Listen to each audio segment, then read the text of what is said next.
राधे राधे सभी को।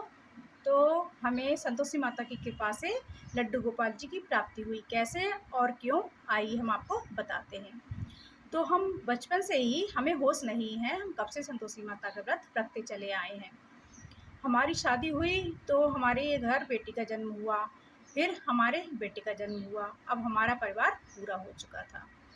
फिर तीसरी बार हम फिर प्रेग्नेंट हुए तो हमारी सासू माँ और पतिदेव बोले अब हमारा परिवार पूरा हो गया है, अब हमें ये बच्चा नहीं चाहिए। तो हमारे ये सुनकर तो काटो खून नहीं, हम बहुत गिड़गिड़ाए, बहुत रोए, पर उन्होंने हमारी एक बात नहीं सुनी और हमारा अबॉर्शन करवा दिया।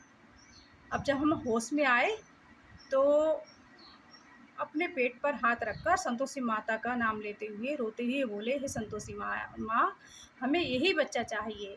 हम आपका ज़िंदगी भर मरते दम तक संतोषी माता का व्रत रखेंगे, हमें ये बच्चा दे दो।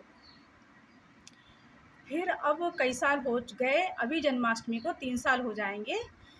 तभी हम मैं जन्माष्टमी से 2 दिन पहले ये लड्डू गोपाल जी 6 महीने के बच्चे के रूप में हमारे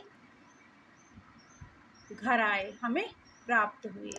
तो इसी बीच संतोषी माता ने हमारी कई बार परीक्षा ली। हमारे घर के पास दुर्गा जी का मंदिर है, वहाँ से पिन्नी का बुलावा आया।